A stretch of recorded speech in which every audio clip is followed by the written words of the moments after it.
They threw a party 3 days after they killed me. My mother-in-law popped champagne in the hospital hallway. My husband's mistress tried on my wedding dress in my own bedroom. They laughed. They celebrated.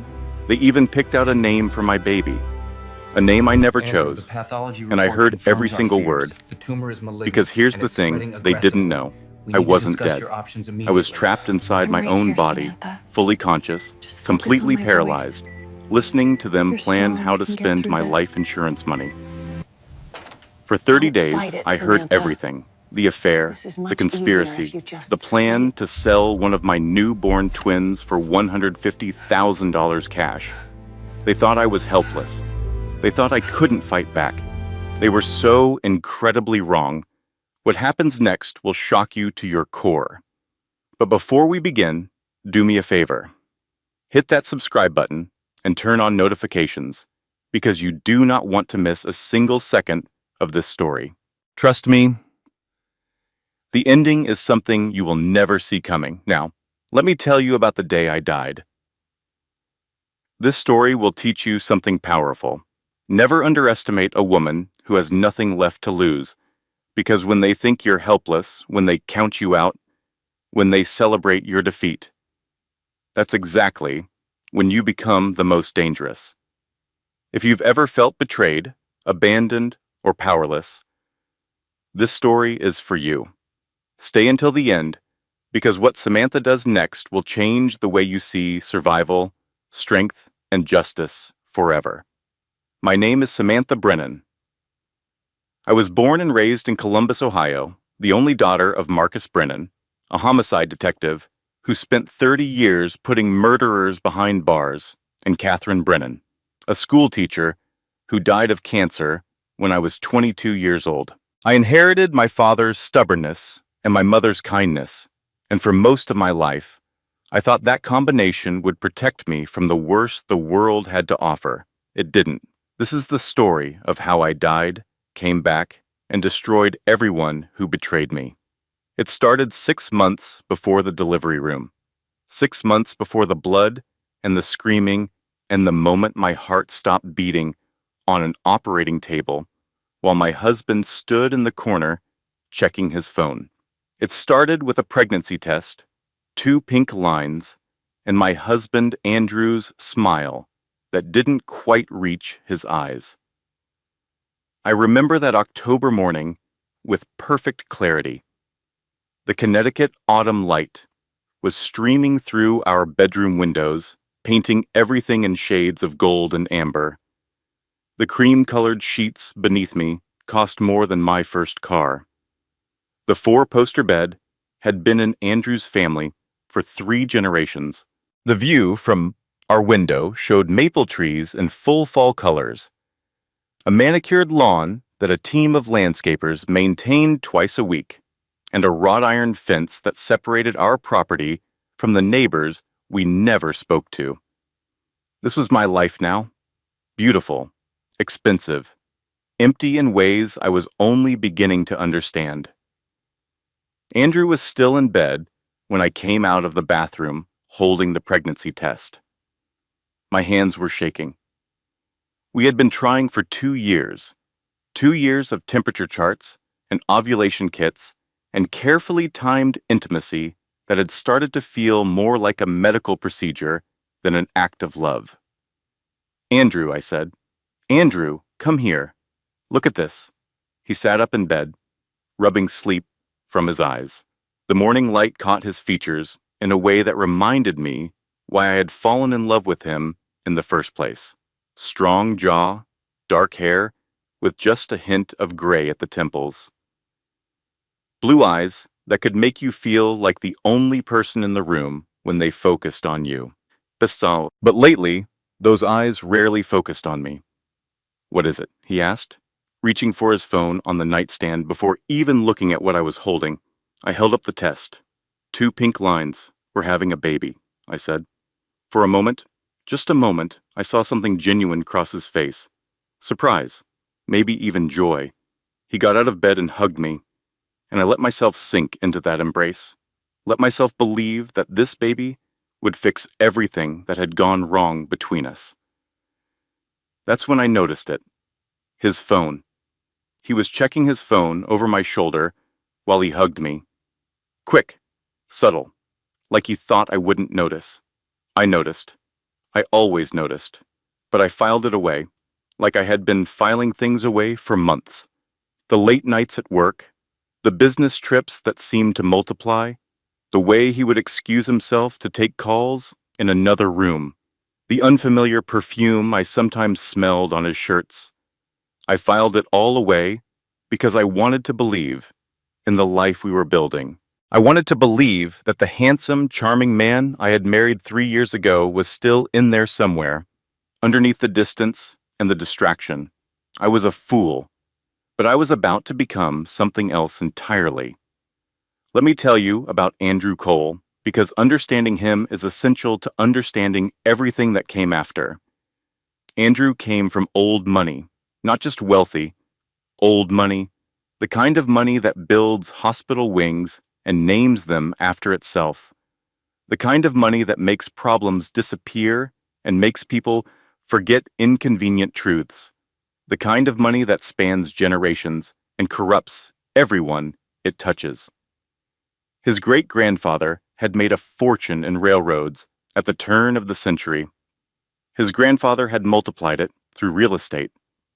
His father had managed it poorly and died of a heart attack when Andrew was 16, leaving the family empire in the hands of his mother, Margaret Cole. That name still makes my skin crawl. Margaret had married into the Cole family fortune 40 years ago, a beautiful young woman from a respectable but not wealthy family who had caught the eye of Richard Cole at a charity gala. She had spent the next 4 decades protecting that fortune like a dragon guards its hoard, and she had raised her only son to believe that the Cole family name was more important than anything else in the world, more important than honesty, more important than decency, more important than the lives of anyone who got in the way. Margaret never liked me. From the moment Andrew brought me home to meet her, I could see the calculation in her cold blue eyes. I was a nurse from Ohio, middle class. My father drove a 10-year-old pickup truck and thought a fancy dinner meant the Olive Garden on special occasions. I didn't come from the right family. I didn't understand how things worked in their world. But Andrew chose me anyway, or at least I thought he did. We met at a charity gala 3 years before the pregnancy test. I was working as a nurse at Hartford General, pulling double shifts to pay off my student loans. One of the doctors had invited me to the event as his +1, a networking opportunity, he said, a chance to rub elbows with potential donors for the hospital. I wore a dress I had bought on clearance and felt completely out of place among the designer gowns and inherited jewelry. I was standing by the bar, nursing a glass of champagne I couldn't really afford, and wondering how soon I could politely leave, when Andrew appeared beside me. "You look like you would rather be anywhere else," he said with a smile that showed perfect white teeth. Is it that obvious? Only to someone who feels the same way. He was charming, attentive. He asked about my work, and when I told him I was an ER nurse, he seemed genuinely interested. Not the polite, glazed-over interest of someone making small talk, but real curiosity about what I did and why I did it. "That must be incredible," he said. "Saving lives, making a real difference." "It's not always like the TV shows," I admitted. "Most of the time it's paperwork and dealing with insurance companies and watching people die because they couldn't afford to see a doctor sooner. But sometimes you save them." "Sometimes," I agreed. "Sometimes we save them." He smiled at me then, and I felt something shift in my chest, something that felt like possibility. He pursued me relentlessly after that night. Flowers delivered to the hospital. Surprise weekend trips to places I had never been able to afford. Dinners at restaurants where the menu didn't have prices, because if you had to ask, you couldn't afford it. I should have been suspicious. I should have wondered why a man like Andrew Cole, heir to a family fortune, was so interested in a nurse from Ohio who drove a Honda Civic and lived in a studio apartment. But I was 29 years old. I had spent my 20s working 70-hour weeks and watching my mother die slowly of cancer and trying to build a career that would make her proud. I had never had time for romance, never had someone pursue me like I was the most important person in the world. So I let myself fall in love. And when Andrew proposed after 6 months, I said yes. The wedding was everything I had never dreamed of because I had never dared to dream that big. 200 guests, a cathedral ceremony, a reception at the Cole family estate that cost more than I would have made in a decade of nursing. My father walked me down the aisle in a rented tuxedo, looking uncomfortable but proud. He had been suspicious of Andrew from the start, the cop's instinct that never quite turned off. But he had kept his concerns to himself because he wanted me to be happy. I remember the look he gave me right before he handed me off to Andrew. A look that said, "I hope you know what you're doing." I didn't. The first sign of trouble came on our honeymoon. We were in Bali, staying at a resort that cost $3,000 a night. I had never experienced anything like it. Private villa, infinity pool overlooking the ocean, staff who appeared silently whenever you needed anything and disappeared just as silently when you didn't. On the third night, Andrew's phone rang during dinner. He excused himself to take the call, and I sat alone at the table, watching the sunset paint the sky in shades of orange and pink, trying not to feel the cold knot forming in my stomach. He was gone for 45 minutes. When he came back, he apologized. "Work emergency," he said. "You know how it is." I didn't know how it was. I was a nurse. When I was off shift, I was off shift. But I smiled and nodded and let him refill my wine glass. That pattern continued after we returned to Connecticut. Andrew worked in real estate development, technically, but mostly he managed the family's existing properties and attended meetings and played golf with men who had names like Thornton and Bradford. He was rarely home before 8 o'clock. Sometimes he didn't come home until midnight. Business dinners, he would say. Networking events. You understand. I understood that I was spending most of my evenings alone in a mansion that felt more like a museum than a home. I gave up my nursing career 6 months after the wedding. It was Margaret's suggestion, delivered with that cold smile of hers over Sunday brunch. "Coal wives don't work," she said, like it was a statement of natural law. "Coal wives support their husbands. Coal wives raise the next generation. Coal wives maintain the family's social position." Andrew didn't disagree. He thought it would be good for me to have more time. Time for what, he didn't specify. So I quit. Gave up 8 years of training and experience. Gave up the colleagues who had become like family. Gave up the sense of purpose that had gotten me out of bed every morning since I was 22 years old. I told myself it was a sacrifice worth making. I told myself I was building a new life, a better life. I was just building a more elaborate prison. The isolation happened so gradually, I didn't notice it until it was nearly complete. My friends from nursing school stopped calling because I was always too busy with charity functions and social obligations. My father and I went from talking every day to talking once a month because Margaret always seemed to schedule family events on the same weekends I had planned to visit Ohio. Looking back, I can see how deliberately it was done, how carefully Margaret cut me off from everyone who might have seen what was happening, who might have warned me.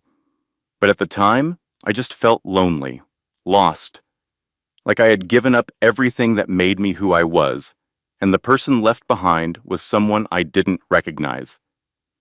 Then I found the burner phone. It was hidden in Andrew's car, tucked under the spare tire in the trunk. I wasn't even looking for it. My car battery had died, and I needed jumper cables to get to a prenatal checkup. 12 weeks pregnant with what I thought was our miracle baby. The phone was cheap, prepaid, the kind you buy at a convenience store when you don't want anyone to trace your calls. It rang while I was holding it, an unfamiliar number. I answered without thinking. "Hey, baby." A woman's voice, young, confident, intimate in a way that made my blood freeze. "I've been waiting for you. When are you coming over?" I recognized her voice immediately. Jennifer Ashworth, Andrew's executive assistant, 28 years old, tall and blonde and beautiful, in that sharp, hungry way that had made me uncomfortable at company dinners without being able to explain why. I hung up without saying a word.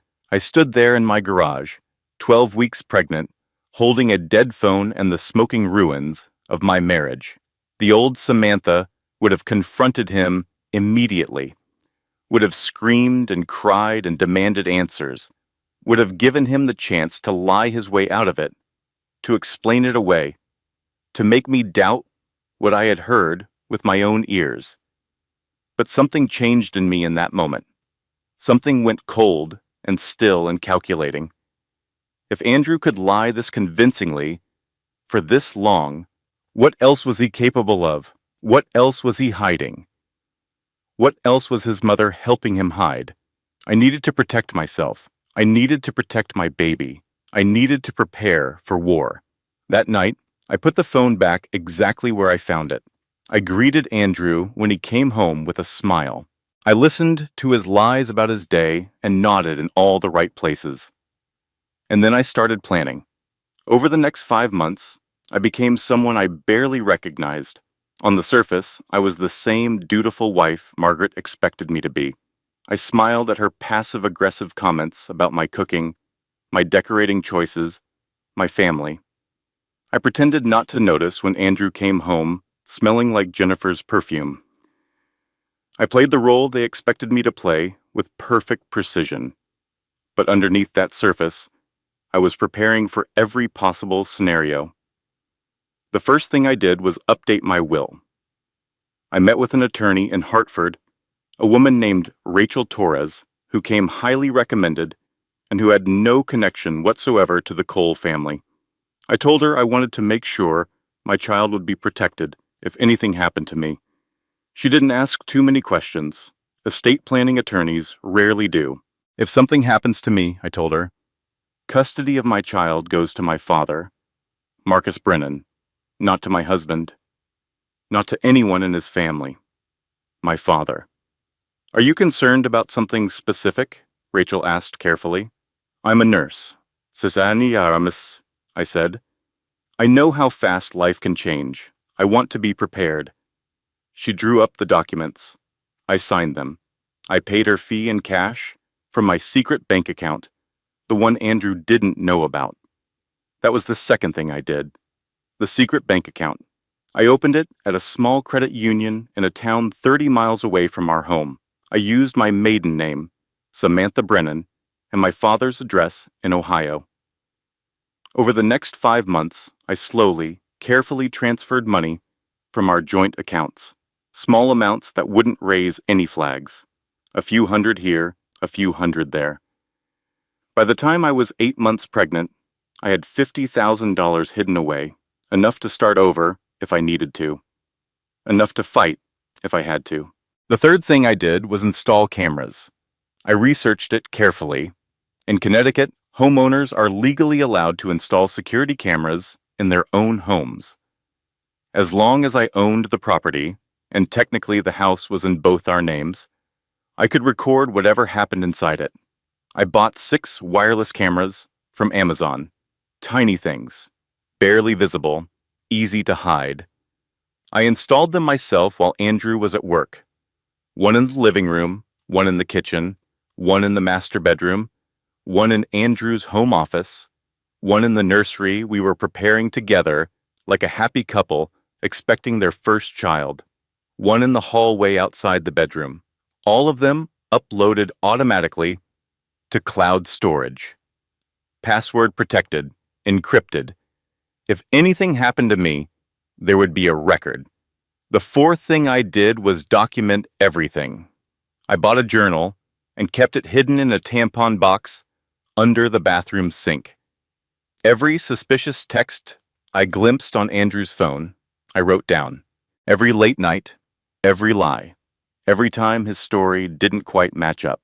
I also started paying attention to Margaret in ways I never had before. She came to our house at least twice a week. She had a key. She let herself in whenever she wanted, regardless of whether we were home or expecting her. I had always thought it was just her controlling nature, her inability to respect boundaries. Now I wondered if it was something more. I started noticing the way she looked at me, the way her eyes would linger on my growing belly with an expression that wasn't quite joy, the way she talked about the baby as if I was merely the vessel that would deliver the next Cole heir. "The Cole family needs an heir," she said once, when I was about 6 months pregnant. "It's been too long since we had a new generation." "This is our child," I said carefully, "not just an heir." She smiled that cold smile of hers. "Of course, dear, whatever you say." But her eyes said something different. Her eyes said that she was planning something, that she was waiting for something. 1 month before my due date, I found out what she was waiting for. It was a Thursday evening in late March. Andrew was supposed to be at a business dinner. Margaret had stopped by for what she called a quick visit that had already lasted 2 hours. I was exhausted, 8 months pregnant, barely sleeping, constantly uncomfortable. I excused myself to use the bathroom and then decided to go upstairs to lie down for a few minutes. That's when I heard them, Andrew's voice, coming from the study. He wasn't at a business dinner. He was in our house. We saw him meeting with his mother, and they both thought I was still downstairs. I should have announced myself, should have walked in and asked what was going on. Instead, I stood in the hallway, just around the corner, and listened. "Have you talked to the attorney about the divorce timeline?" Margaret asked. I felt my heart stop. Mom, can we wait until after the baby is born?" Andrew sounded tired, frustrated. "It's complicated. Complicated is having that woman raise a Cole." Margaret's voice was sharp. "Jennifer is ready to step in. She understands our family. Samantha never has. What if Samantha fights for custody?" There was a long, heavy pause. "She won't be able to fight if she's not around to fight." The air in my lungs turned to ice. "Mom," Andrew's voice was strange, uncertain. "What are you saying?" "I'm saying, darling, that problems have solutions. They always do." I backed away from the door silently, my heart pounding so hard I was sure they could hear it. My hands were pressed against my belly, against the baby kicking inside me, completely unaware that her father and grandmother were casually discussing eliminating her mother. I made it back to the bathroom without making a sound, locked the door, sat on the edge of the tub, and tried to breathe. Problems have solutions. That's what Margaret had said, like I was a problem, like getting rid of me was just another item on her to-do list. That night, after Andrew left again, after Margaret finally went home, I went through the house, checking every camera. I made sure the cloud storage was working. I made sure my password was strong. Then I sat in the nursery, in the rocking chair I had picked out myself, and I made a promise to my unborn child. "I will protect you," I whispered into the darkness. "Whatever it takes, whatever I have to do, they will not hurt you." I thought I was prepared for anything. I was wrong. 3 weeks before my due date, the stress of everything I was carrying caught up with me. It was a Sunday morning. Andrew was supposedly playing golf. Margaret had invited herself over for brunch, as she did every Sunday, and I was making eggs and toast while she sat at my kitchen island, criticizing my choice of orange juice. "Fresh squeezed is really the only acceptable option," she said, looking at the carton from Whole Foods, like it was something she had scraped off her shoe. But I suppose you weren't raised to know these things. I bit my tongue, smiled, kept cooking. Jennifer uses fresh squeezed, Margaret continued. She's quite a good cook, actually. Andrew says her eggs Benedict is exceptional. The mention of Jennifer made something twist in my stomach. I need to use the restroom, I said, setting down my spatula. I made it to the powder room before the cramps started. Sharp, intense. Different from the Braxton Hicks contractions I had been having for weeks. I grabbed the edge of the sink and tried to breathe through it. Another cramp, stronger this time. I looked down and saw blood. Something was wrong. Something was very, very wrong. I stumbled back out to the kitchen. Margaret, I said, trying to keep my voice calm. Something's wrong. I think I need to go to the hospital. She looked up from her phone with an expression of mild irritation. You're probably just being dramatic. First-time mothers always overreact. I'm bleeding, I said. This isn't normal. Please, I need to go now. Something flickered in her eyes. Something I couldn't quite read. Fine, she said. I'll call Andrew. There's no time. I need to go now. She made a show of looking for her car keys, taking her time. Every second, feeling like an eternity, while cramps tore through my body and blood soaked through my clothes. By the time we got to the hospital, I was in active labor. 3 weeks early. The emergency room was chaos. Nurses rushing, doctors being paged, someone putting an IV in my arm, while someone else checked the baby's heartbeat. Andrew arrived 2 hours later. He had been at Jennifer's apartment, I found out much later, not playing golf at all. He stood in the corner of my delivery room, phone in hand, looking more annoyed than concerned. The labor went on, and on, and on. 8 hours of contractions, 12 hours, 16 hours. The pain was unlike anything I had ever experienced, even in my years of nursing. It felt like my body was trying to tear itself apart from the inside. I begged for Andrew's hand, for his comfort, for anything. He stood in the corner, on his phone. Andrew, I gasped between contractions. Please, I need you. He didn't even look up. You're doing fine, he said. The doctors have it handled. Margaret sat in a chair by the window, checking her watch every few minutes, like she was waiting for something specific to happen. 16 hours and 37 minutes into labor, something did happen. I felt it before anyone else did. A warmth spreading beneath me. Too much warmth. Too fast. I opened my mouth to call for help. But the nurse was already there, her face going white as she looked at the monitors. She's hemorrhaging, she said, slamming her hand on the emergency button. Code blue. Code blue! After that, everything became a blur of alarms and shouting and people running. Dr. Morrison, the attending physician, appeared at my bedside. She's losing too much blood, he said. We need to operate now. My vision was starting to tunnel, the edges of the world going dark through the chaos. I heard Andrew's voice, clear, calm, making a choice that revealed everything about who he really was. Save the baby, he said. Whatever it takes, save the baby. Not save my wife, not save them both. Just the baby, the heir. Those were the last words I heard clearly before consciousness slipped away. And in that darkness, I thought it was over. I thought I was dead. I thought wrong. Death, it turns out, is not what I expected.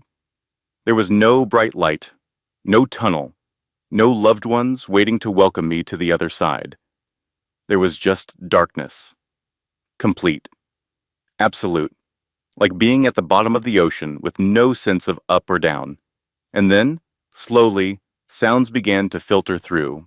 Muffled at first, distant, like hearing voices through thick glass. A beeping sound, steady, rhythmic. A heart monitor, I realized. My nursing training kicking in even in this strange twilight state. Voices. Professional. Tired. Time of death. 3:47 a.m. That was a man's voice. Dr. Morrison. I recognized his careful, measured tone. My mind screamed. I'm not dead. I'm right here. I can hear you. But nothing happened. My eyes wouldn't open. My mouth wouldn't work. My body was completely, terrifyingly unresponsive. The baby? That was a female voice. A nurse? Alive. Healthy girl. But the mother? Should we call it? Officially? Yes. She's gone. Gone. They thought I was gone. I wanted to scream. I wanted to sit up and tell them they were wrong. I was right there. I could hear everything. I was alive. But my body was a prison, and I was locked inside with no key. In nursing school, I had learned about this condition, locked-in syndrome. It's rare, affecting only a tiny fraction of patients who suffer certain types of brain injuries. The mind remains fully conscious, fully aware, but the body is completely paralyzed. The patient can hear everything, feel everything, understand everything that's happening around them. They just can't respond. They just can't tell anyone they're still alive. I had always thought it sounded like a nightmare. Now I was living it. They wheeled me out of the operating room. I felt the sheet being pulled over my face, the rough hospital linen scratching against my nose and lips. I felt the cold air of the hallway as they pushed my gurney through the hospital. Then the temperature dropped sharply. The morgue. Oh God. They were taking me to the morgue. The metal table was freezing against my back. I could feel every degree of that cold, but I couldn't shiver, couldn't react, couldn't do anything. A morgue attendant was humming somewhere nearby, moving around the room. I heard the clink of metal instruments being arranged. This is how it ends, I thought. They're going to cut me open. They're going to embalm me, and I'm going to feel every second of it. The terror was indescribable.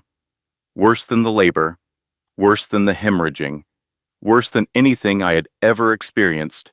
In 8 years of emergency nursing, I had seen death 100 times. I had held hands with dying patients and told them it would be peaceful, that they should let go, that there was nothing to be afraid of.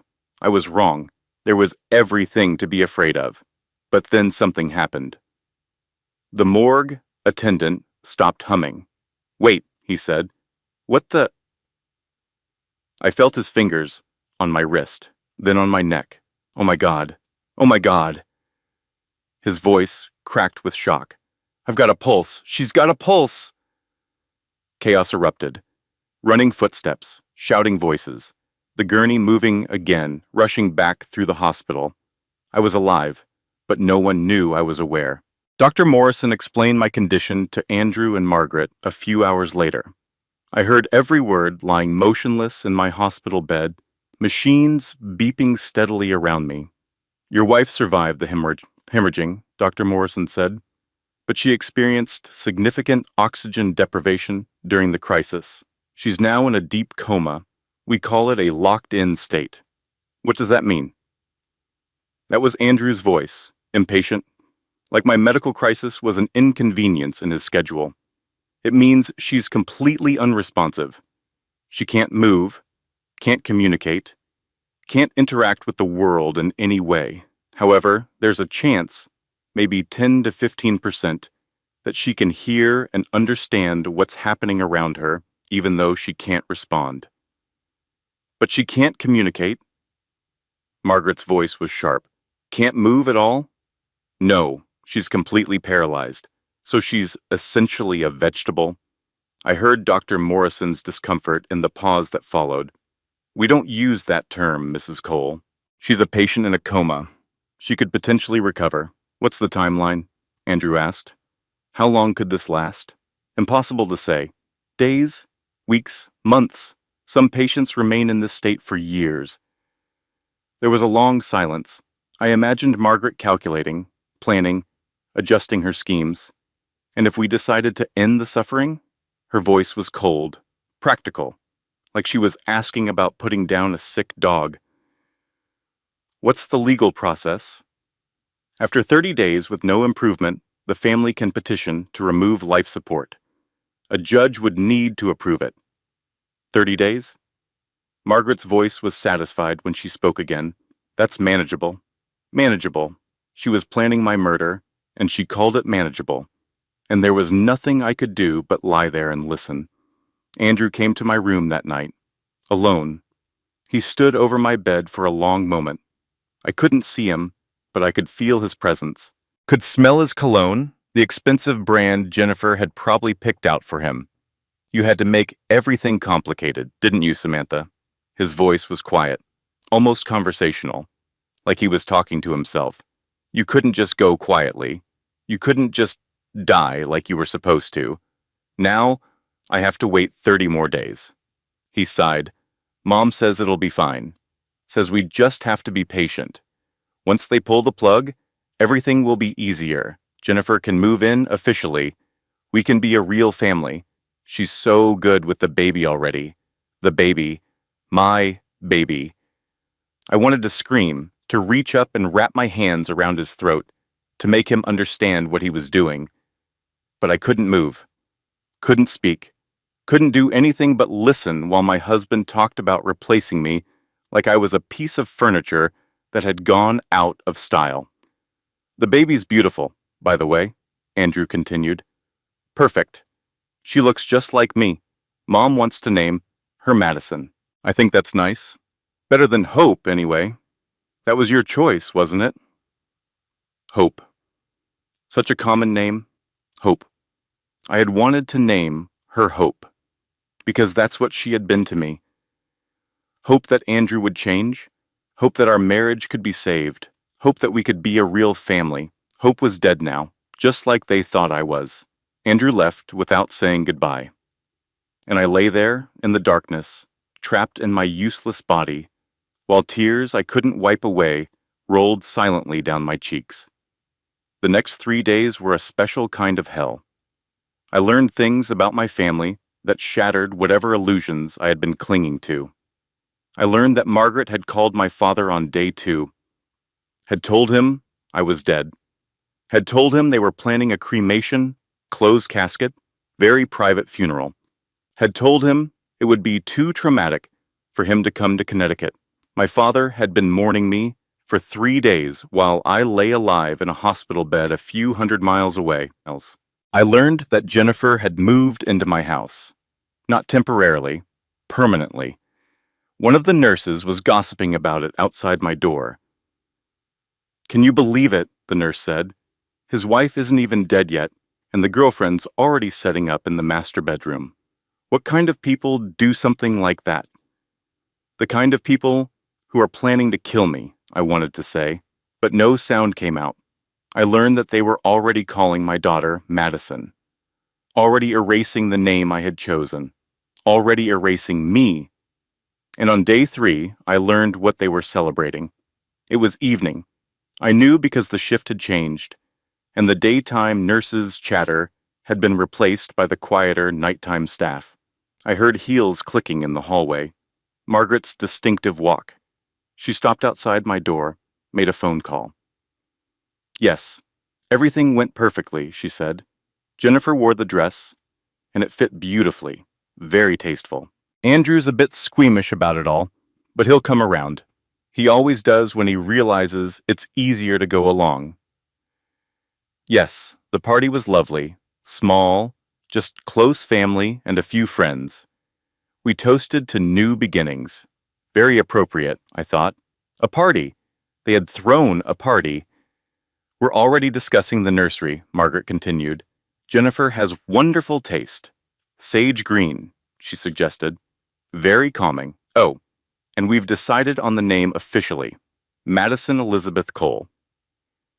After Richard's mother, yes, I know Samantha wanted Hope, but really, Hope is a word, not a name.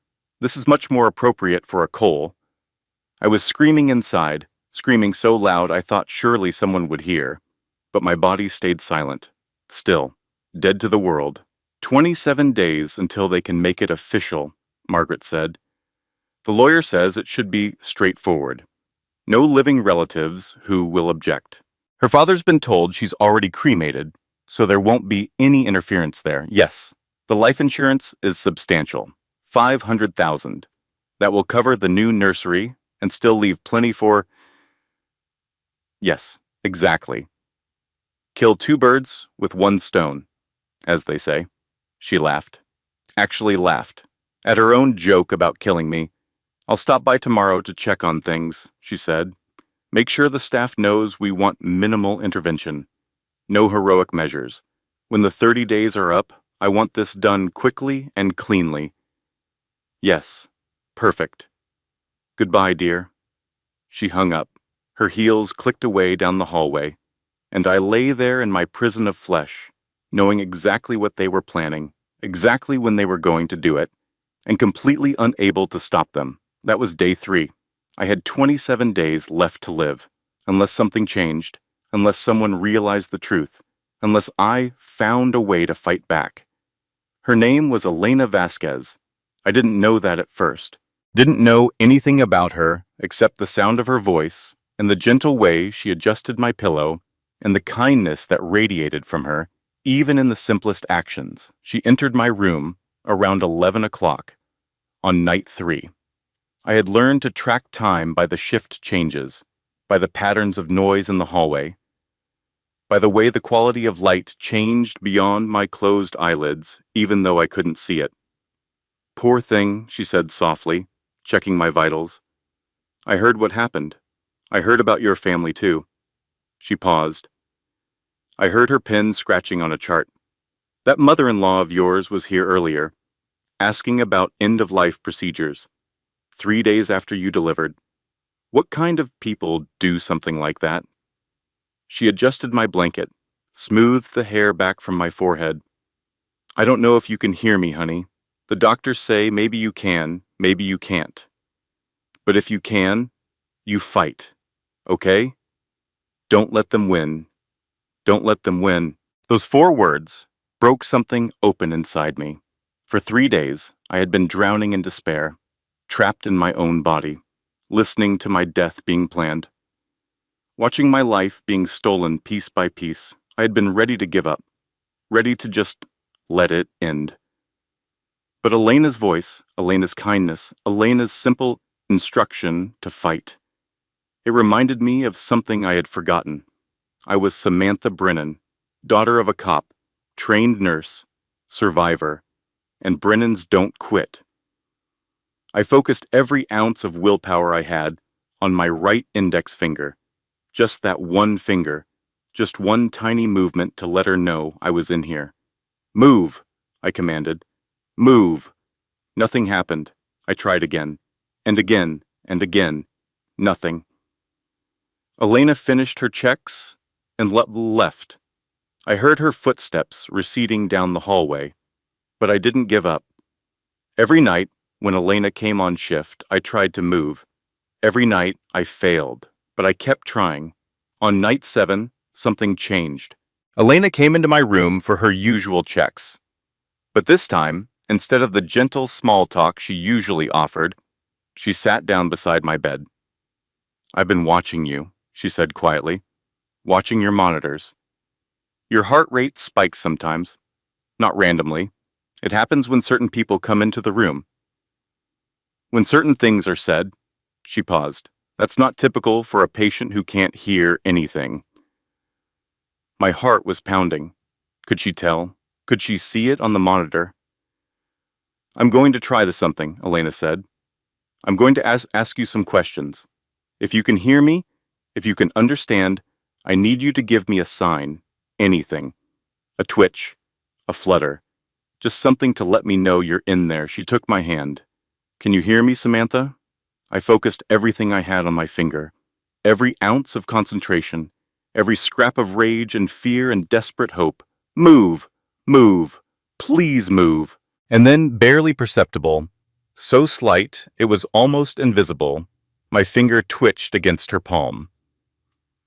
Elena gasped. Oh my God, she whispered. Oh, thank God.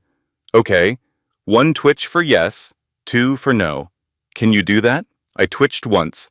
Can you hear what people say in your room? 1 twitch. Can you hear conversations from outside your room sometimes? One twitch. Elena was quiet for a moment. I could hear her breathing, could feel her hand trembling slightly as she held mine. Did you hear what they said about the party? About Jennifer wearing your wedding dress? One twitch. Did you hear what your mother-in-law said about the 30 days? One twitch, and my heart monitor spiked violently. I am so sorry, Elena said. I am so sorry. But I need you to stay calm. I need you to keep fighting. Can you do that? One twitch. I'm going to try to help you, Elena said. I don't know how yet, but I promise I'm not going to let them do this to you. You're not alone anymore. I wasn't alone. For the first time in 7 days, I wasn't alone. Over the next week, Elena and I developed a system. She couldn't spend too much time in my room without raising suspicions, so we had to be careful. But every night during her shift, she would come in for her routine checks and stay a few extra minutes to communicate with me. The alphabet system took forever, but it worked. She would point to letters, and I would twitch when she hit the right one. It was agonizing, exhausting. Each word took several minutes to spell out, but slowly, painstakingly, I told her what I needed her to know. D, a D, M, A, R, C, U, S, E, N, N, A, N, O, H, I, O, your dad, Elena said. Marcus Brennan, in Ohio. I'll find him. The next night, she came in looking shaken. I found your father, she said. I called him today. Samantha, he thinks you're dead. Margaret told him you were cremated 3 days after delivery. He's been mourning you for a week. The rage that surged through me was so intense, my heart monitor went haywire. I told him the truth, Elena continued quickly. I told him you're alive, that you're in a coma, that you can hear everything. I told him about the 30-day deadline. I told him he needs to come. She paused. He's driving here tonight, 12 hours from Ohio. He should be here by morning. My father was coming. My father knew I was alive. For the first time since I woke up in this nightmare, I felt something like hope. But hope, I was learning, was a dangerous thing. Marcus Brennan arrived at St. Catherine's Hospital at 8 o'clock the next morning. Day 8. I heard him at the reception desk, heard his voice, that familiar gruff tone that had tucked me in at night as a child and walked me down the aisle at my wedding. I'm here to see my daughter, he said. Samantha Cole. She's in the ICU. The receptionist's voice was professionally apologetic. Let me check the visitor list. I'm sorry, sir. You're not on the approved visitor list. What? I'm her father. I understand, sir, but the family has restricted visitors to immediate family only. I am immediate family. I'm sorry, sir. The husband and mother-in-law are listed as the decision makers. You're not authorized. The decision makers. Margaret had made sure my own father couldn't see me. I heard the desperation rising in his voice. Listen to me. My daughter is alive in there. They told me she was dead. They lied to me. I need to see her. I need to see her right now. Sir, please calm down. I will not calm down. My daughter is being held prisoner in there, and you're telling me I can't see her? I heard a commotion, heard him pushing past the desk, heard security being called, and then his voice, echoing down the hallway, getting closer to my room. Samantha, baby girl, can you hear me? I'm here. Daddy's here. He was so close, just feet away from my door. Then I heard the sounds of a struggle, of security guards restraining him, of handcuffs clicking shut. Let go of me. My daughter is alive. She's alive, and they're trying to kill her. They dragged him away. I heard his voice getting fainter, heard him still shouting my name, heard the hospital doors closing behind him, and I couldn't do anything. I couldn't tell him I was right there. I couldn't tell him I had heard every word. All I could do was lie there, tears streaming down my face, while they took my father away in handcuffs. That night, Elena came to my room with devastating news. Your father was arrested for trespassing, she said quietly. He posted bail, but he's been officially banned from the hospital. If he comes back, they'll arrest him again. I twitched frantically, tried to communicate my desperation. He's not giving up, Elena said quickly. He told me to tell you that. He said Brennans don't quit. He's contacting lawyers. He's calling in every favor he has from 30 years as a cop. He's going to find a way to fight this.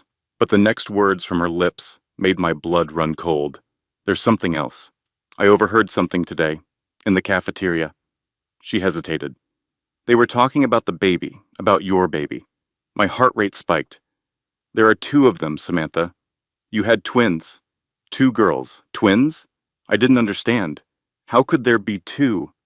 All my ultrasounds had shown 1 baby. Just 1. The second one was hidden behind the first, Elena explained. It happens sometimes. She was in distress during delivery. They rushed her to the NICU immediately. She's been there for 8 days. 8 days. My daughter had been alive for 8 days, and no one had told me. But that's not the worst part. Elena's voice dropped even lower. They're planning to sell her, the second baby. I heard Margaret on the phone. A private adoption. $150,000. No paper trail. The world tilted around me. Sell her? They were going to sell my daughter. 1 baby makes Andrew look like a sympathetic widower, Elena continued. But 2 babies raises questions. Why wasn't the second one mentioned? Why was she hidden? Margaret called her a loose end. A loose end. My daughter was a loose end to be disposed of. The rage that flooded through me was unlike anything I had ever experienced. It burned through my paralysis, through my despair, through everything. I had been ready to die, ready to give up, ready to let them win. But my daughters needed me, both of them, and I was going to save them, no matter what it took. My father was relentless. Elena gave me updates every night during her shift. Marcus Brennan, retired homicide detective, was waging a one-man war against the Cole family empire. He contacted every lawyer friend he had, filed emergency petitions for visitation rights, called in favors from 30 years of police work. He hired a private investigator to document Jennifer living in my house. The PI got photos of her, wearing my clothes, driving my car, sleeping in my bed. By day 12, the evidence was mounting. Financial records showed Andrew had transferred $200,000 from our joint accounts to a personal account Jennifer had access to. Hospital records, leaked by a sympathetic administrator Elena had found, showed I was not brain dead. I had measurable brain activity. The locked-in diagnosis meant I could potentially recover. By day 14, Marcus had enough to get a judge's attention. The judge granted him emergency visitation rights. A Child Protective Services investigation was opened regarding both babies. The sympathetic hospital administrator agreed to review my case independently. On day 15, my father finally walked into my room. I couldn't see him, but I felt his presence the moment he entered. Smelled his familiar scent, Old Spice and coffee, that had meant safety and love my entire life. Elena was there with him. Talk to her, Elena said softly. She can hear you. My father sat down beside my bed, took my hand in his. His hands were rough, calloused from decades of hard work. They trembled slightly as they wrapped around my fingers. Baby girl, his voice cracked. It's Daddy. I'm here now. I'm not leaving. You hear me? I'm never leaving. I focused everything I had on my fingers, squeezed as hard as I could. It wasn't much, a slight pressure, a tiny movement, but he felt it. I feel that, he choked out. I feel you. Oh God, sweetheart, I'm so sorry. I'm so sorry I wasn't here, but I'm here now, and I'm going to get you out of this, I promise. He stayed for an hour, talked to me the whole time, told me about his drive from Ohio, about the lawyers he had contacted, about the evidence he was gathering. "We're going to beat them," he said. "I've put murderers in prison for 30 years. I know how to build a case. I know how to find the evidence that matters. And I've got more than enough on these people to put them away for a long, long time." For the first time in 15 days, I believed him. I believed we might actually win. I was wrong. Margaret Cole had not built her empire by losing gracefully. On day 16, everything started to crumble. The sympathetic hospital administrator who had agreed to review my case was suddenly transferred to another facility, effective immediately. No explanation given. The judge who had granted my father visitation rights recused himself from the case. Conflict of interest, he claimed. No one could explain what conflict that might be. My father's private investigator was arrested for trespassing at an apartment Jennifer wasn't supposed to have. Someone had set him up. On day 17, my father received an envelope with no return address. Inside were photographs. Compromising photographs of him with a woman who was definitely not family. Elena told me about them that night. "They're fake," she said. "Your father says they're AI generated, but they're convincing. And they came with a note. Back off, or these go to every news outlet in the country." I wanted to scream, to rage, to find some way to fight back. But I was trapped, helpless, able to do nothing but listen while Margaret dismantled everything my father had built. Day 18, his lawyer dropped the case. No explanation. Day 18, the CPS investigation was closed. Insufficient evidence. Day 18, 2 men in expensive suits visited my father at his hotel and suggested very strongly that he should return to Ohio, that Connecticut was not a healthy place for a man his age. And on day 19, they tried to kill him. My father was driving to the hospital when another car ran him off the road. His vehicle flipped 3 times. He survived. Barely. Broken arm, concussion, internal bleeding that required emergency surgery. He was hospitalized at a facility 50 miles away, unable to walk, unable to fight, unable to save me. Elena came to my room that night. I could hear that she had been crying. "I don't know how to tell you this," she said. "Your father was in an accident. He's alive. But he's hurt badly. He won't be able to come for a while." My heart monitor went crazy. My body tried to respond, tried to move, tried to scream. Nothing happened. They had tried to kill my father, the only person fighting for me. And I was lying there, helpless, unable to do anything but listen and rage and pray. Margaret visited my room on day 22, 8 days until they could legally pull the plug. She sat in the chair beside my bed, crossed her legs, perfectly composed, as always, in her designer clothes and expensive jewelry. "Can you hear me in there, Samantha?" Her voice was conversational, almost friendly. "I don't really care, either way. But if you can, I want you to know something." She paused. I heard her checking her nails. "Your father was warned. He didn't listen. The accident was a message. The next one won't be an accident. It'll be a funeral. His, unless he stays away." Cold fury flooded through me. "Now about your babies," Margaret continued. "Madison, that's what we're calling her now, is doing wonderfully. Jennifer is such a natural mother, better than you would have been, honestly. Less emotional." She stood. I heard her heels clicking on the floor as she walked around to my bed. "The other one, baby number 2, well, she's being picked up tomorrow. A lovely couple from California. Very wealthy, they've already paid $150,000. Your daughter is worth quite a lot, it seems. Tomorrow." They were selling my daughter tomorrow. "In 8 days," Margaret continued, "Andrew will sign the papers to remove your life support. There will be a lovely funeral." very tasteful. And then Jennifer will formally adopt Madison. They'll marry after a respectable mourning period, and your daughter will grow up calling Jennifer mommy. She'll never know you existed."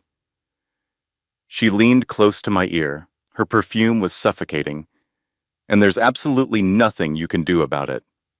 She left, and I lay there in the darkness, drowning in despair. But Margaret had made one crucial mistake. She thought I was helpless. She thought I had no weapons left. She forgot about the cameras. Elena came to my room that night.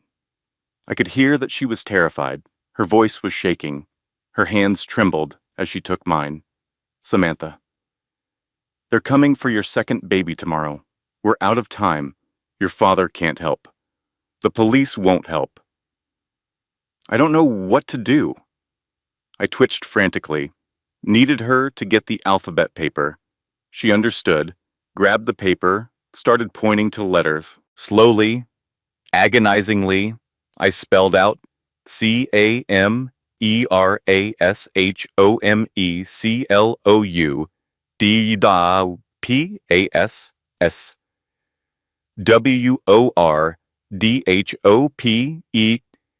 2023. Elena's eyes went wide. "You have cameras at your house in the cloud?" One twitch. "Oh my God." She grabbed her phone. I heard her fingers tapping on the screen. "Hope 2023. I'm logging in." "Oh my God. Oh my God. What is it? What do you see?" She was talking to herself now, scrolling through footage. "Everything. It's everything. Jennifer and Andrew in your bed. Margaret visiting, the party. They're wearing your wedding dress. They're talking about removing you. They're planning—" She stopped. "Samantha, you brilliant, brilliant woman. You got them. You got all of them. The cameras I had installed months ago. Preparing for a divorce I never got to file. The cameras that had been recording everything since the day I went into labor. They had captured it all. Elena sent the footage to my father that night. All of it. Every file in the cloud storage. The next morning, day 23, she drove to the hospital where Marcus was recovering. I don't know exactly what happened there. Elena told me about it later, after everything was over. But this is what I understand. My father was lying in a hospital bed, arm in a cast, bandages wrapped around his head, from the concussion. He should have been resting, should have been recovering. Instead, he was sitting up, making phone calls. When Elena showed him the footage on her phone, his face went through a transformation. Shock, then rage, then something colder, harder. The face of a detective who had spent 30 years putting murderers behind bars. "I still have friends," he told Elena.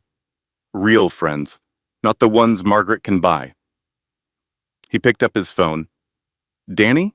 It's Marcus." "Yeah, I know. Listen, I need a favor, the biggest one I've ever asked. I've got a kidnapping in progress, conspiracy to commit murder, and trafficking a newborn. And I've got it all on video. Can you get FBI involved?" He paused, listened. "Yeah, I'm serious. I'll send you the files right now. Day 23, afternoon. I was lying in my bed, as always, unable to move, unable to speak, waiting to die. And then I heard something I had never heard before. The sound of boots in the hallway. Many boots, moving fast and purposefully. Federal agents. This is a restricted area.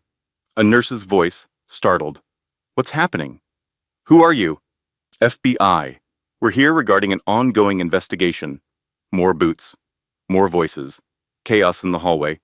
And then, cutting through all of it, Margaret's voice. Shrill. Furious. "What is the meaning of this? Do you know who I am? Ma'am, I need you to step away from that room. That's my daughter-in-law's room. I have every right to be here, but ma'am, you are not to enter that room.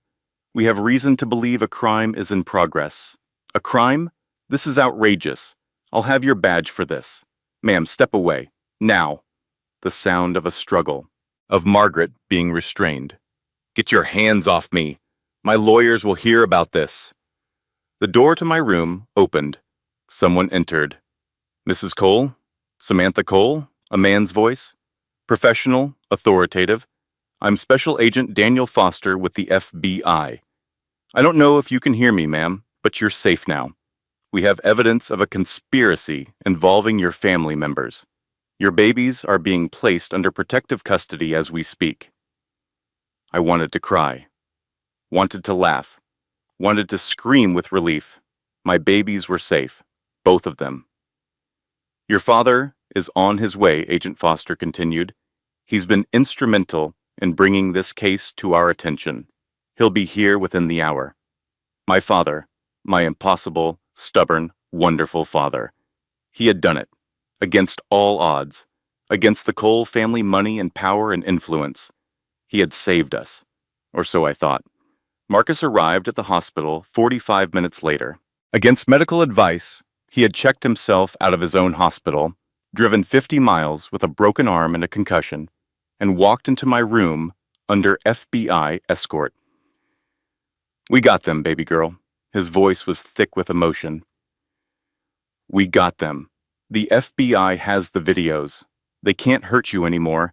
They can't take your babies. It's over. My heart monitor showed steady, calm rhythms for the first time in 23 days. I allowed myself to believe it was over. I was wrong. Day 24. Morning. FBI Agent Foster came to deliver news.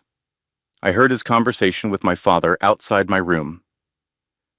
Mr. Brennan, the evidence is strong for the baby trafficking charge. We caught Mrs. Cole's associates with the cash. We have the recordings. That part is solid. My father's voice was wary.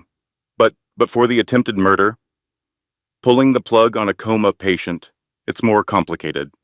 Mrs. Cole hasn't actually done anything yet. She's expressed intent, but intent isn't action. So what does that mean?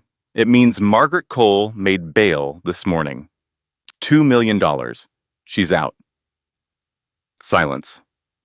There's more, Agent Foster continued. She's already filed an emergency petition to be reinstated as Samantha's medical proxy. What? How is that possible?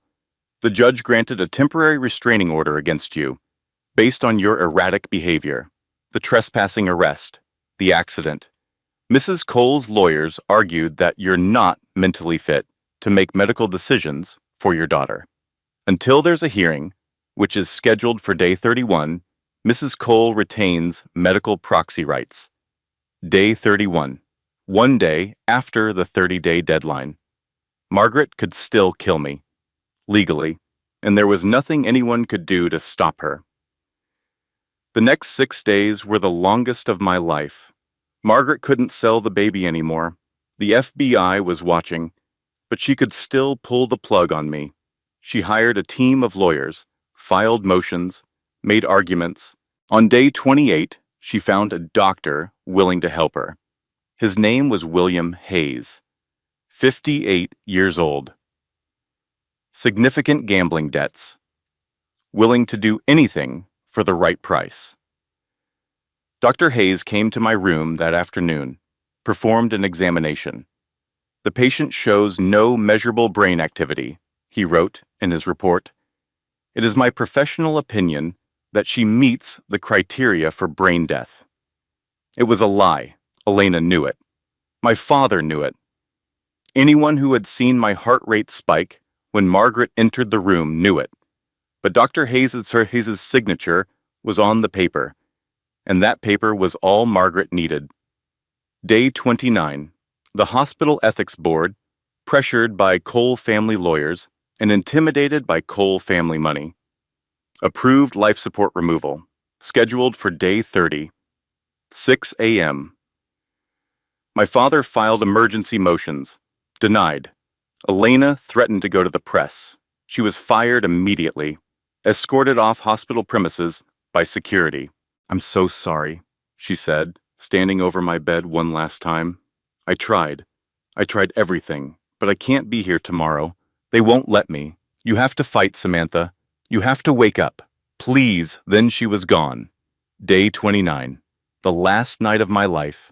Elena was gone. My father was banned from the hospital. My babies were somewhere safe, but I would never hold them. I had fought for 29 days, and I had lost. In 8 hours, they would turn off the machines, and I would die. For real this time. The hospital was quiet. Outside my window, the world was preparing for another ordinary day. People sleeping in their beds, cars parked in their driveways, the moon moving slowly across the sky. Inside my room, machines beeped steadily. Monitors tracked vital signs that would soon be silenced forever. I had been fighting for 29 days, 29 days of trying to move, 29 days of trying to speak, 29 days of screaming inside my head while my body refused to respond.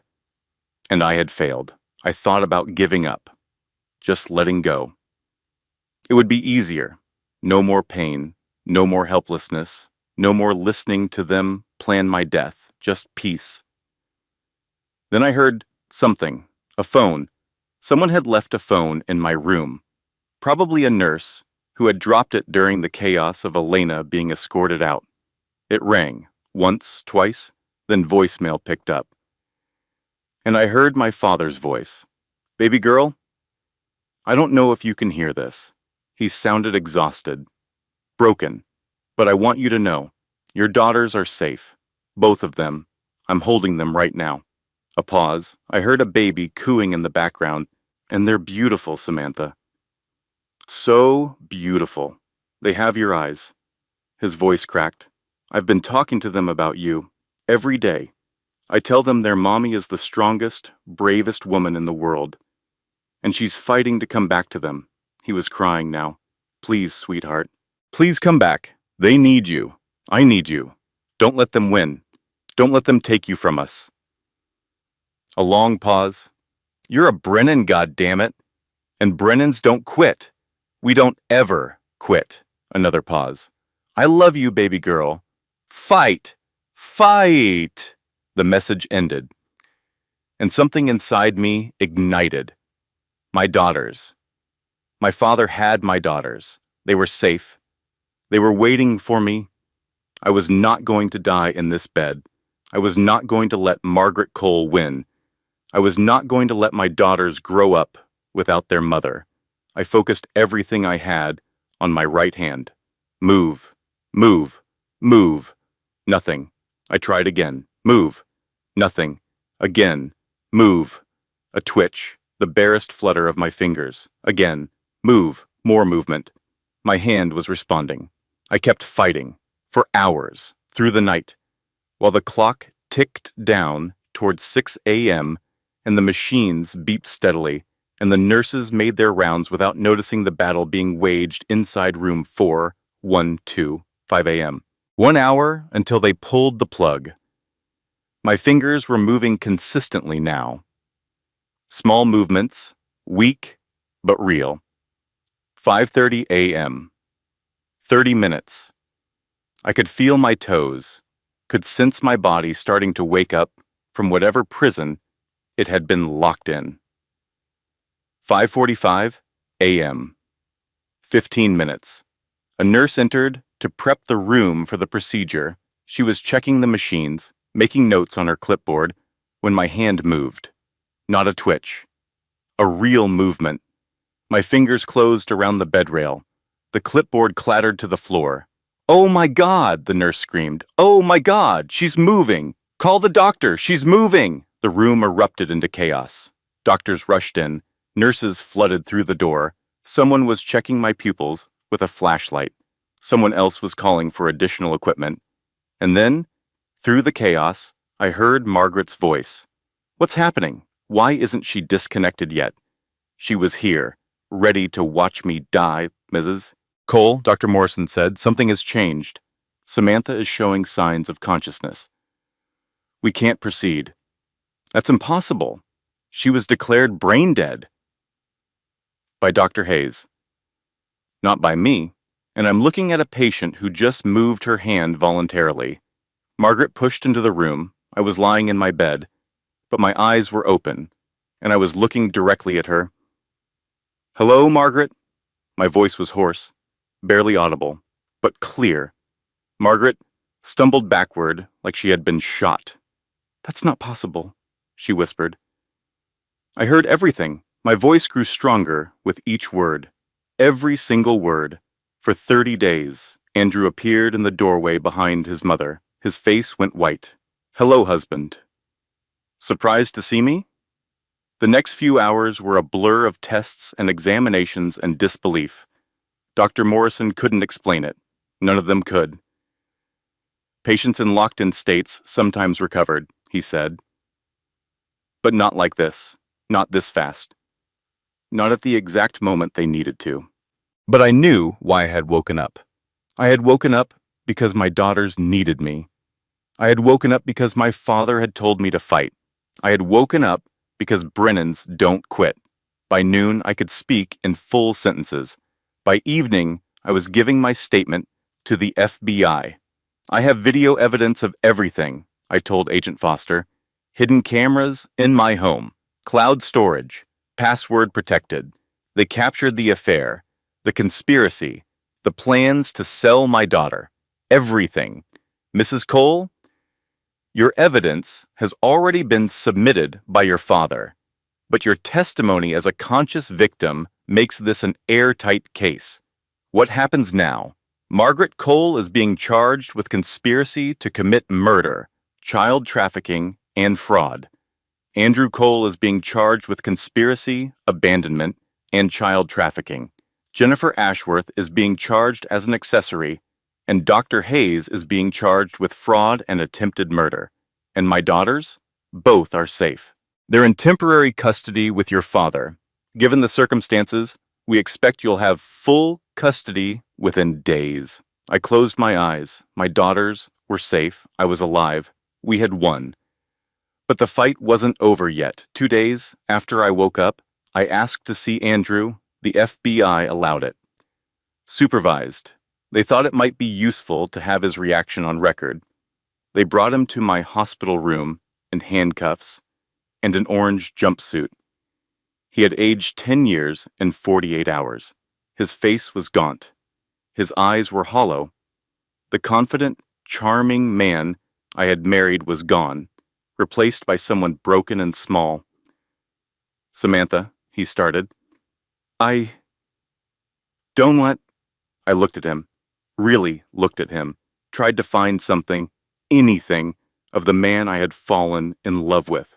I couldn't. "I want to understand something," I said. "When did you decide to kill me? Was it before or after you found out I was pregnant?" "I didn't decide anything. It wasn't my idea. Mom said—" Your mother said, "Your mother decided, and you just went along, because it was easier, like you always do. I never wanted to hurt you. You were going to let them turn off my life support, Andrew. You were going to sell our daughter. You celebrated with your mistress while I lay dead in a hospital bed. You never wanted to hurt me?" He had no answer, couldn't meet my eyes. "I have one question, Andrew, just one. Did you ever love me, even a little, even in the beginning?" Long pause, his hands twisted together in his lap. I thought I did." I nodded slowly. "That's what I thought. Goodbye, Andrew." I gestured to the guards. They took him away. I didn't cry. I was done crying for him. Margaret's preliminary hearing was held 5 days after I woke up. I wasn't well enough to attend in person, but Elena, who had been hired back immediately after my awakening, brought me a live feed on her phone. Margaret arrived at the courthouse in designer clothes and expensive jewelry, flanked by her team of lawyers, still believing, somehow, that her money would save her. "Your Honor," her lawyer argued, "my client is a respected member of this community. These charges are exaggerated, based on the testimony of a woman who claims she could hear while in a coma. That is a medically dubious claim at best." The prosecutor stood. "Your Honor, we have video evidence. Hours of it. Recorded by cameras, Mrs. Samantha Cole, installed in her own home. We have recordings of the defendant discussing how to make problems disappear. We have recordings of the defendant arranging the sale of an infant for $150,000. We have recordings of the defendant plotting to remove her daughter-in-law's life support. She handed a tablet to the judge. I would like to play a brief excerpt for the court. The video started. Margaret's voice filled the courtroom. In 8 days, Andrew will sign the papers to remove your life support. There will be a lovely funeral, very tasteful. And then Jennifer will formally adopt Madison. They'll marry after a respectable mourning period, and your daughter will grow up calling Jennifer Mommy. She'll never know you existed, the recording continued. And there's absolutely nothing you can do about it. The judge's face was stone. Mrs. Margaret Cole, based on the evidence presented, I am denying bail. You are remanded to custody pending trial. Margaret's composure cracked. You can't do this? Do you know who I am? Do you know who my family is? I know exactly who you are, Mrs. Cole, the judge said coldly. You're a defendant in a criminal case, and in my courtroom, that's all that matters. Bailiff. They led her away in handcuffs, screaming, cursing, completely undone. The woman who had orchestrated my murder, who had planned to sell my daughter, who had thought herself untouchable, was finally being held accountable. Elena squeezed my hand. You did it, she said. You actually did it. No, I said. We did it. All of us. The trials took place 6 months later. Margaret Cole was convicted of conspiracy to commit murder, child trafficking, assault, and fraud. The assault charge was for my father's car accident. The prosecution proved she had hired the men who ran him off the road. Sentence: 25 years, no parole. She was 63 years old. She would die in prison. Andrew Cole was convicted of conspiracy, child trafficking, fraud, and abandonment. Sentence: 15 years. He lost all parental rights. Permanently. The man who had stood over my hospital bed and complained that I hadn't died fast enough would spend the next 15 years in a cell. Jennifer Ashworth was convicted as accessory to child trafficking and fraud. Sentence: 7 years. The woman who had tried on my wedding dress while I lay dying, who had called my daughter hers, who had slept in my bed and worn my clothes, would spend 7 years behind bars. Dr. William Hayes, who had falsely declared me brain dead in exchange for Margaret's money, had his medical license revoked. Sentence: 10 years. Justice was served. It didn't undo the 30 days of hell. It didn't heal the trauma. It didn't give me back the time I had lost. But it was something. Day 45, after I woke up, I was finally well enough to leave the hospital. My father drove me to his house. He had moved from Ohio to Connecticut after everything happened. Bought a small house 2 miles from the hospital. Set up 2 cribs in his living room. He had been taking care of my daughters for over a month. The house was modest. Nothing like the Cole mansion. A 2-bedroom with a small yard and a porch that needed painting.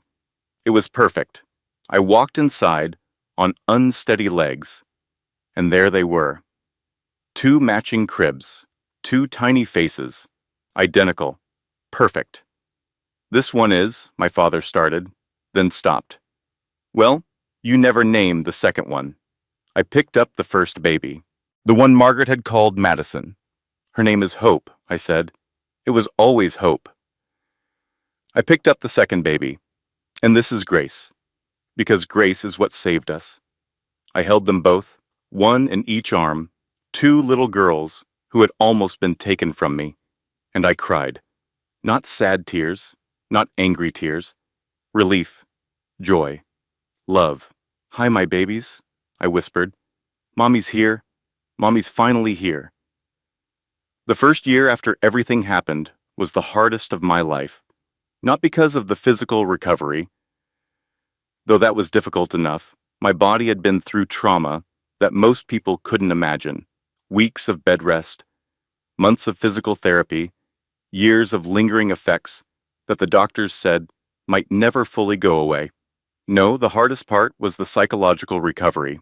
I had nightmares every night for the first 6 months. I would wake up paralyzed, convinced I was back in that hospital bed, unable to move, unable to scream, listening to Margaret plan my death. Sometimes I would wake up and not be able to move for real. Sleep paralysis, my therapist called it, a common symptom of post-traumatic stress disorder.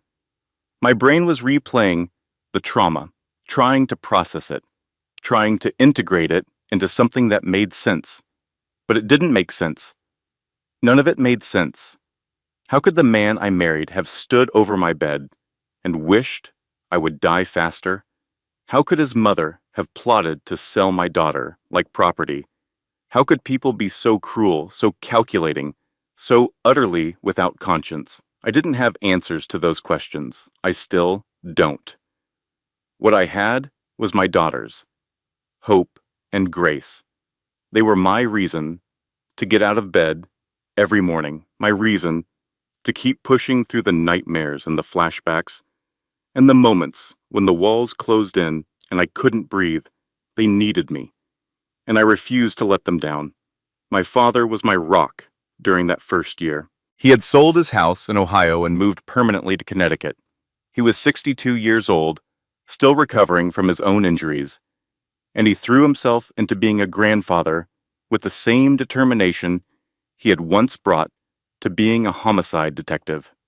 He changed diapers at 3 a.m. He walked the floor with crying babies when I was too exhausted to stand. He made bottles and did laundry and handled all the practical details that I couldn't manage in those early, dark months. When I thanked him, he just shrugged. "Brennans take care of each other," he said. "That's what we do." Elena became part of our family too. She had been fired from St. Catherine's Hospital for helping me. Her career, her income, her stability, all sacrificed because she had chosen to do the right thing. I couldn't let that stand. 6 months after the trials ended, I published a book about my experience. 30 Days Dead, I called it. The story of how I survived locked-in syndrome, betrayal, and attempted murder. It became a bestseller almost immediately. The publicity was overwhelming. Interview requests flooded in. Documentary offers, movie rights. Everyone wanted to hear about the woman who had heard her own death planned and lived to see her killers brought to justice. I used the money from the book to start a foundation, the Hope and Grace Foundation, named after my daughters. Our mission was simple: advocating for patients who couldn't advocate for themselves, people in comas, people with locked-in syndrome, people whose families were making decisions that might not be in their best interests. My first hire was Elena. "I want you to run the medical advocacy program," I told her. "You'll be helping people like me, people who can't speak for themselves. You'll be their voice." "Samantha," she said, tears streaming down her face, "I don't know what to say. Say yes. Say you'll help me help others. Say you'll never let anyone die alone and unheard again." Yes. Yes, of course, yes. We hugged. Two women who had been through hell together, who had fought against impossible odds and won, who had become family in the truest sense of the word. 3 years after the trials ended, Margaret Cole died in prison. Stroke. Sudden. No one was with her. I found out through a phone call from the prison chaplain. He thought I might want to know. I sat with the news for a long time. The woman who had orchestrated my near murder, who had planned to sell my daughter, who had destroyed my marriage and almost destroyed my father, who had haunted my nightmares for 3 years. She was gone. I expected to feel something: relief, satisfaction, maybe even joy. What I felt was nothing. She had tried to erase me from existence, and now she was the one who had been erased. There was a certain justice in that, I suppose. That weekend, I drove to the prison cemetery where she had been buried. It was a cold November day, the kind of day where the wind cuts through your coat and the sky is the color of slate, the kind of day that makes you think about mortality and meaning and all the things we spend our lives running from. Margaret's grave was simple. A small headstone with her name and dates. No beloved mother, no cherished grandmother, just Margaret Elizabeth Cole, 1961 to 2027. No one had written anything else because there was nothing else to say. I stood there for a long moment. My daughters were at home with my father. Elena was running the foundation. Life was continuing on without Margaret Cole, just as it had continued on without me during those 30 days when everyone thought I was dead. I placed a single white rose on her grave, not out of respect, not out of forgiveness. I placed it there so that if her spirit was watching, she would know that I had won, that her granddaughters would never know her name, that everything she had tried to build had been destroyed by me, the daughter-in-law she had tried to kill. I turned and walked away. I didn't look back. 5 years after I woke from the coma, I visited Andrew in prison.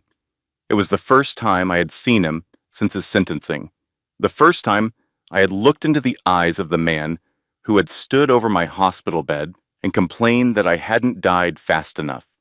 The prison visiting room was cold and institutional, fluorescent lights humming overhead. Guards stationed at every door, other families having their own difficult conversations at tables around us. Andrew was 52 now, gray, gaunt. The expensive confidence he had worn like armor was completely gone. Prison had stripped away everything that had once made him charming, leaving behind something hollow and broken. "Thank you for coming," he said. His voice was different too, smaller, uncertain. "I came to tell you something," I said, "not to hear your apology." I wasn't going to apologize. He looked at his hands. "I know it wouldn't mean anything. You're right, it wouldn't." Silence stretched between us. The hum of the fluorescent lights filled the space where words should have been. "How are they?" Andrew finally asked. "The girls? They're 5 now. Smart. Happy. Loved? Do they know about me? They asked about their father once. When they were 3. I told them their father went away, and he's never coming back. They haven't asked since." His face crumbled.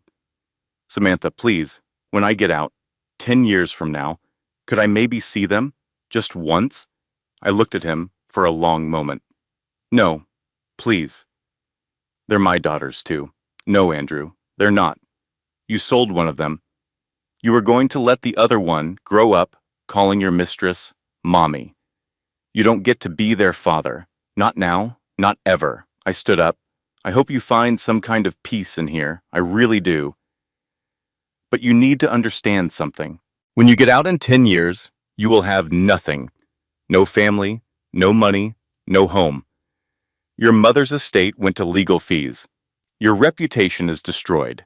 You will be 52 years old with nothing." "I know," he said quietly. "Good. Remember that. Every single day for the next 10 years. Remember that you had everything. A wife who loved you, daughters who would have adored you, a family. And you threw it all away because your mother told you to. That's your legacy, Andrew. That's all you'll ever be." I walked out without looking back. I never saw him again.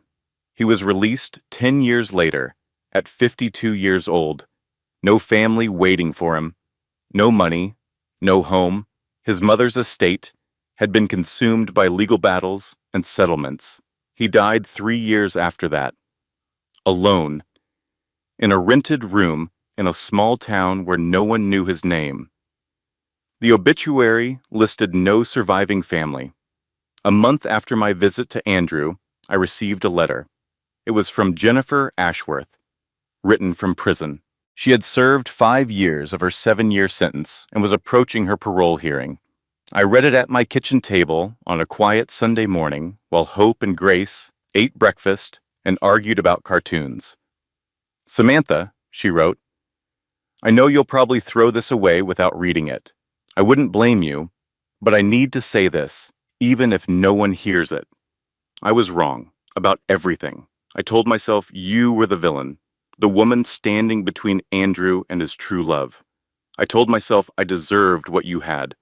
I told myself you wouldn't really be hurt because you didn't appreciate what you had. I was a fool. Andrew never loved me. He never loved anyone except himself. And Margaret? She used me like a tool and threw me away the moment I wasn't useful. I'm not asking for forgiveness.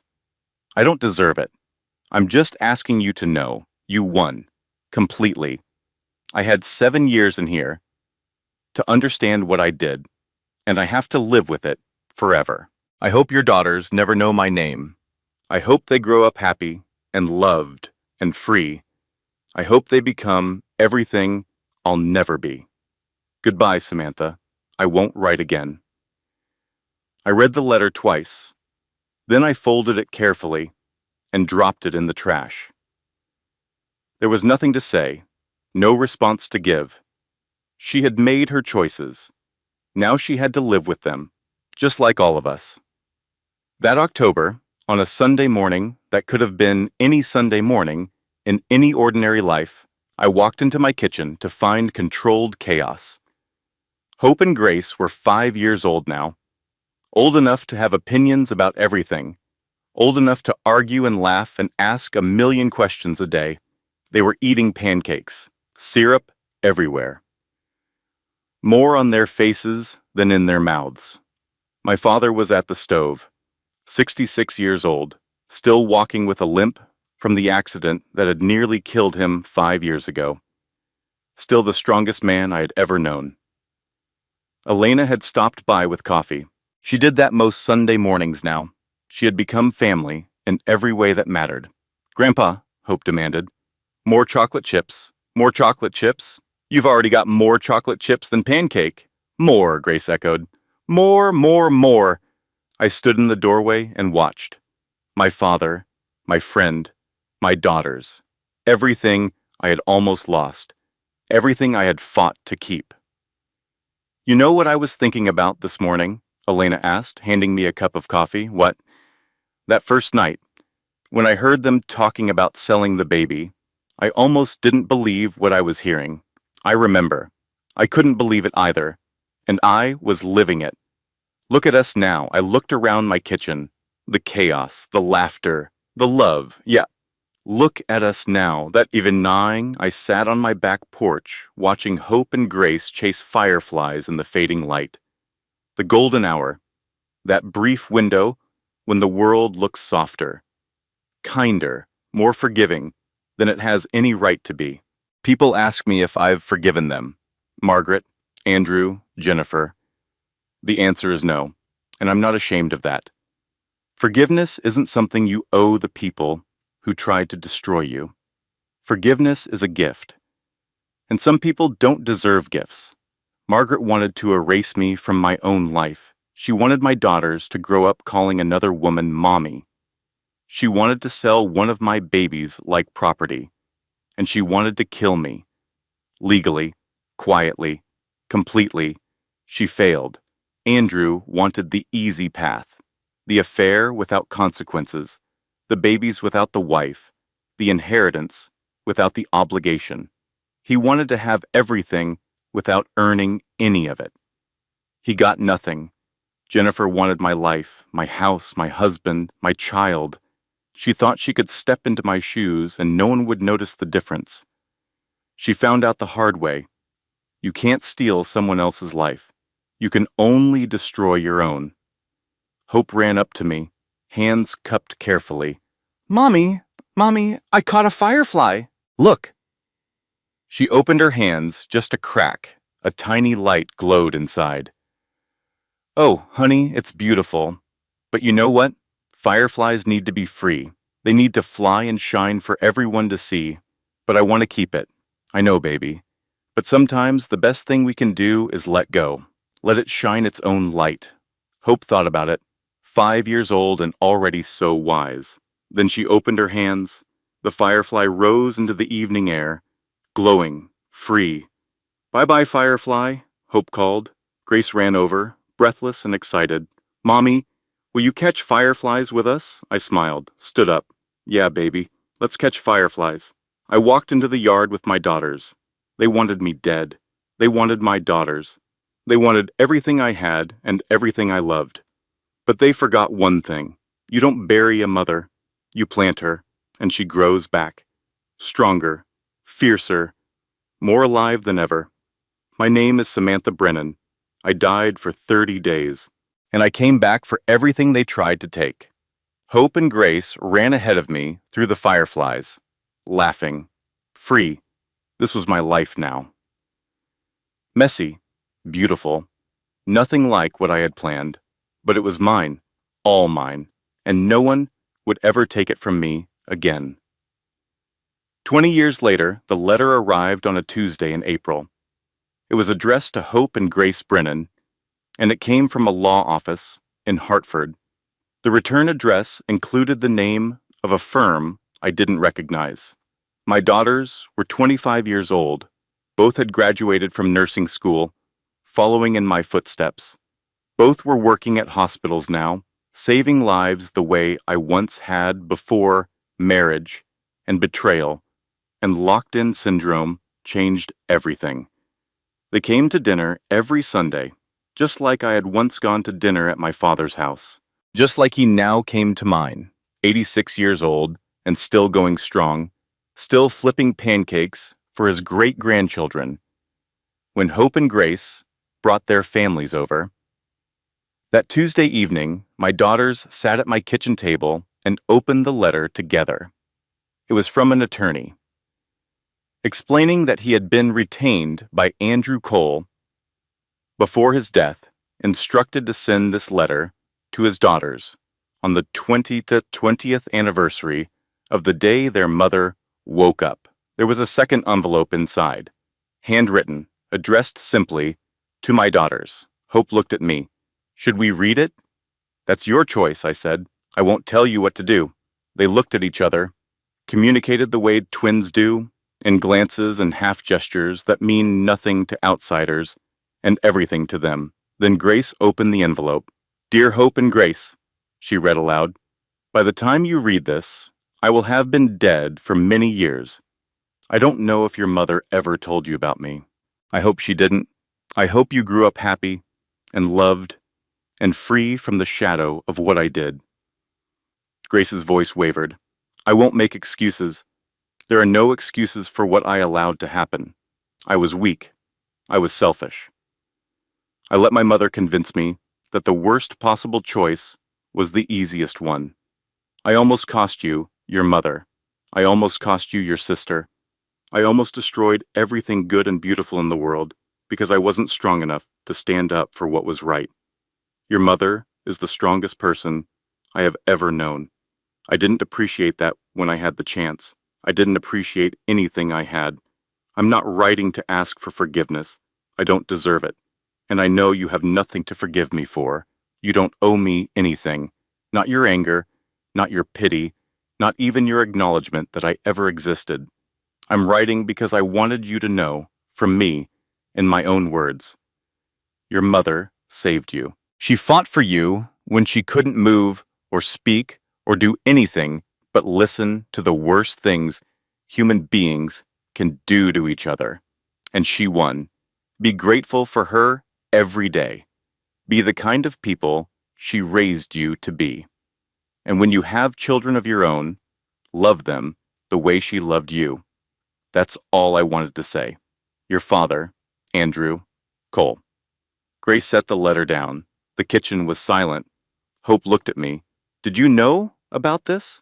No, I said honestly. I had no idea. Are you okay? I thought about it. 20 years. 20 years since I woke up from that coma. 20 years since Margaret was led away in handcuffs. 20 years of building a life, raising my daughters, running the foundation, making a difference. "I'm okay," I said. Are you?" Grace picked up the letter again, looked at it for a long moment. Then she folded it carefully, put it back in the envelope, and handed it to me. "I don't need to keep this," she said. "I know who my family is. I've always known." Hope nodded. "We don't need a letter from a stranger to tell us who we are," she said. "We're Brennans. We're your daughters. That's all that matters." I took the letter, held it for a moment, then I walked to the fireplace and dropped it into the flames. We watched it burn together, the last words of Andrew Cole, the man who had stood over my hospital bed and wished I would die faster, turned to ash and smoke and nothing. "That's closure," Grace said quietly. "No," I said. "That's just paper burning. Closure is what we built, what we have, what we are." I looked at my daughters, strong, kind, fierce. Closure is knowing that they wanted me dead, and here I am, 20 years later, surrounded by people I love. Living a life they tried to steal. I smiled. That's the only closure I ever needed. 1 year later, the Hope and Grace Foundation celebrated its 20th anniversary with a gala in Hartford. Over those 20 years, we had helped more than 15,000 patients advocate for their rights. We had changed laws, trained medical professionals, built a network of advocates across the country who made sure that what happened to me would never happen to anyone else. I stood at the podium and looked out at the crowd. My father was in the front row, 87 years old, still sharp, still stubborn. Still the man who had driven through the night to save his daughter's life. Elena was beside him, the woman who had risked everything to help a stranger in a hospital bed, the woman who had become my partner, my friend, my sister in every way that mattered. My daughters were there with their families. Hope with her husband and 2 children, Grace with her wife and their adopted son. 3 generations, all because a nurse named Elena Vasquez had asked a simple question. "Can you hear me?" I cleared my throat. 20 years ago, I died. The room went silent. I died in a hospital bed, while my husband stood in the corner checking his phone. I died while my mother-in-law calculated how long she would have to wait to inherit my life insurance. I died while my babies, were taken from me before I ever got to hold them. I paused, except I didn't die. I was trapped, locked inside a body that couldn't move, couldn't speak, couldn't do anything except listen and wait and pray. For 30 days, I heard them plan my murder, heard them celebrate my death, heard them decide to sell one of my daughters like property. And for 30 days, I fought, not with my body, which was useless, not with my voice, which was silent. I fought with my mind, with my will, with the absolute refusal to let them win. I looked at Elena. I had help, a nurse who believed me when no one else would, a father who drove through the night and fought through a system designed to keep him away, friends and allies who risked everything to save someone they barely knew. I looked at my daughters, and I had a reason to fight. 2 reasons, Hope and Grace. The daughters I almost never got to meet. The daughters who are now mothers themselves, carrying forward a legacy of strength and survival. I took a breath. This foundation exists because of what happened to me, but it continues because of you. All of you, the doctors and nurses and advocates who make sure no one else has to go through what I went through. The donors who fund our work, the families we've helped, and the lives we've saved. I smiled. They wanted me dead. They wanted me erased. They wanted me to disappear quietly so they could take everything I loved. But here I am, 20 years later, standing in this room full of people who have dedicated their lives to protecting the vulnerable and the voiceless.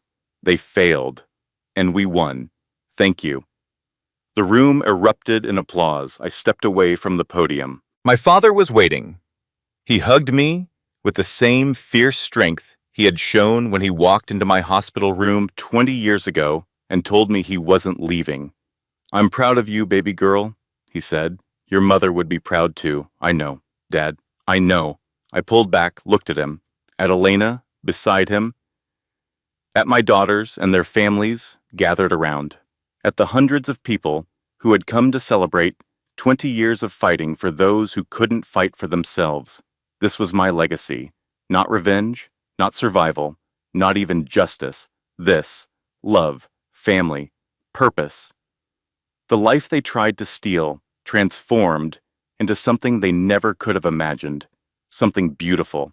That night, after the gala ended and the guests went home, I sat alone on my back porch, the same porch where I had watched my daughters chase fireflies 15 years before, where I had told them that sometimes the best thing we can do is let go.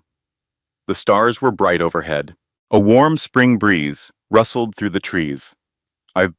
I thought about the woman I had been 20 years ago, trapped in a hospital bed, unable to move, listening to her own death being planned.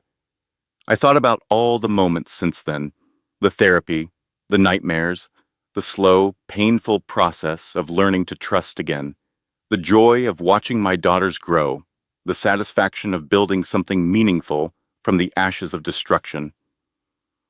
I thought about Margaret, dead in a prison cell, Andrew, dying alone in a rented room. Jennifer disappeared into obscurity. They were gone, and I was still here, still breathing, still living, still winning. A firefly rose from the grass beside the porch, blinking its light in the darkness. I watched it drift upward, toward the stars. "Bye-bye, firefly," I whispered. The same words Hope had spoken 15 years ago. Then I stood up, went inside, closed the door, on the past, on the pain, on everything they had tried to do to me. The door was closed, and I was finally, completely, irrevocably free. The lesson here is simple, but unforgettable. They wanted her dead. They wanted her erased. But you cannot bury a mother.